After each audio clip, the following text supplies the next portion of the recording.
ട്രംപിൻ്റെ ഈ അവകാശവാദവുമായി ബന്ധപ്പെട്ട് ഇറാൻ ഇസ്രയേൽ യുദ്ധത്തിൽ സമാധാന കരാറായി താൻ മധ്യസ്ഥത വഹിച്ചു എന്നുള്ള ട്രംപിൻ്റെ അവകാശവാദം പൂർണ്ണമായും തള്ളിക്കളയുന്ന രീതിയിൽ ഇപ്പോഴും ആക്രമണം തുടരുന്നു എന്നുള്ളതാണ്. ഇപ്പോൾ അഗസ്റ്റ് സെബാസ്റ്റ്യൻ ചേരുന്നു ഇന്റർനാഷണൽ ഡെസ്കിൽ നിന്ന്. സെബാൻ, ട്രംപ് അവകാശവാദവുമായി എത്തിയിരിക്കുന്നു, എന്നാൽ അതിനെ തള്ളിക്കളയുകയാണ് ഇറാൻ ചെയ്തിരിക്കുന്നത് എന്നാണ് മനസ്സിലാകുന്നത്. എങ്ങനെ വേണം ഈ ഇടപെടലിനെ കാണേണ്ടത്? ട്രംപിന്റെ ഭാഗത്ത് നിന്ന് ശ്രമങ്ങൾ നടക്കുന്നു എന്ന് തന്നെ വേണ്ടേ മനസ്സിലാക്കാൻ ഈ പ്രസ്താവനയിൽ നിന്ന്?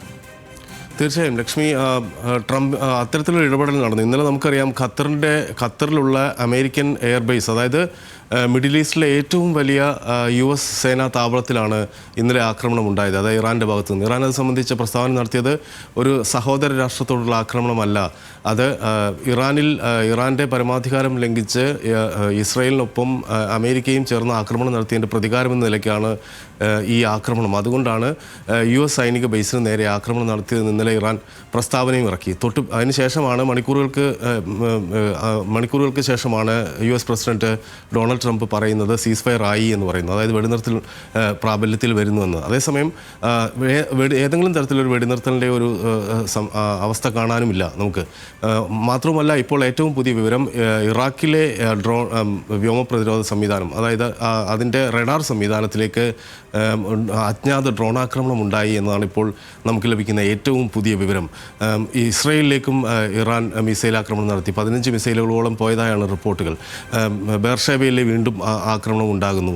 ഇത് നമുക്കറിയാം, മിഡിൽ ഈസ്റ്റിലാകെയുള്ള US സൈനിക താവളങ്ങൾക്ക് നേരെയുള്ള ആക്രമണം ഇറാൻ ശക്തമാക്കും എന്നത് തന്നെയാണ് നമുക്ക് ഇതിൽ നിന്ന് വായിച്ചെടുക്കേണ്ടത്.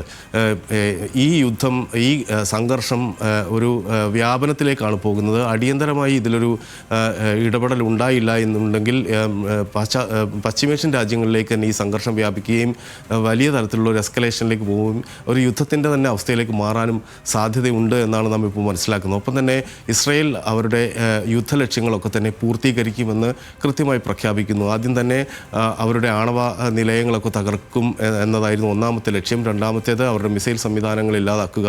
മൂന്നാമത്തേത് അവിടെ ഒരു ഭരണമാറ്റം കൊണ്ടുവരിക. ഭരണമാറ്റം സംബന്ധിച്ച് ആദ്യത്തെ രണ്ട് ലക്ഷ്യങ്ങൾ നമുക്കറിയാം, അത് ഏതാണ്ടൊക്കെ തന്നെ ഇസ്രായേൽ പൂർത്തിയാക്കി കഴിഞ്ഞു.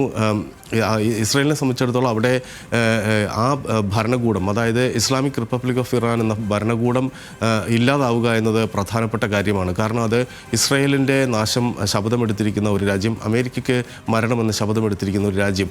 ഈ നിലയ്ക്കാണ് അവർ അവരുടെ യുദ്ധലക്ഷ്യങ്ങളെയൊക്കെ തന്നെ പൂർത്തീകരിക്കുന്നതിന് അത്രമാത്രം അഡമൻ്റായ ഒരു നിലപാട് അവർ സ്വീകരിക്കുന്നത്. ഇതിൽ ആദ്യത്തെ ആണവ കേന്ദ്രങ്ങൾ, ഏറ്റവും പ്രധാനപ്പെട്ട ആണവ കേന്ദ്രം ഫോർദോ തകർക്കുന്നതിൽ അമേരിക്കയുടെ സഹായം അവർക്ക് ലഭിച്ചു. തൊട്ട് പിന്നാലെയാണ് ഇറാൻ അമേരിക്കൻ സൈനിക താവളങ്ങൾക്ക് നേരെ, അല്ലെങ്കിൽ അടുത്തുള്ള രാജ്യങ്ങളിലെ അമേരിക്കൻ സംവിധാനങ്ങൾക്കു നേരെയൊക്കെ ആക്രമണം നടത്തുന്ന സാഹചര്യം ഉണ്ടാകുന്നത്. ലക്ഷ്മി, സെബാൻ, ഈ നാറ്റോ ഉച്ചകോടിയിൽ നിന്ന് വിട്ടുനിൽക്കാനുള്ള ജപ്പാന്റെയും ഉത്തര കൊറിയയുടെയും തീരുമാനത്തെ എങ്ങനെ വേണം കാണാൻ? ഏത് സാഹചര്യത്തിലാണത്? നമുക്കറിയാം, അതായത് റഷ്യയുടെയും ചൈനയുടെയും ചേരിയുള്ള രാജ്യങ്ങളൊക്കെ തന്നെയും തീർച്ചയായിട്ടും ഇറാനൊപ്പമുള്ള നിലപാടായിരിക്കും എടുക്കുക. ജപ്പാൻ നേരത്തെ തന്നെ സംഘർഷങ്ങളിൽ അത്തരത്തിൽ ഒരു ചേരുന്ന നയമല്ല രണ്ടാം ലോക മഹായുദ്ധത്തിന് ശേഷം സ്വീകരിക്കുന്നത്. ഏതെങ്കിലും തരത്തിലുള്ളൊരു മിലിറ്ററി കോൺഫ്ലിക്റ്റിൽ അവർ കാര്യമായി ഏതെങ്കിലും ഒരു പക്ഷം സ്വീകരിക്കുന്നത് നാം കണ്ടിട്ടുമില്ല.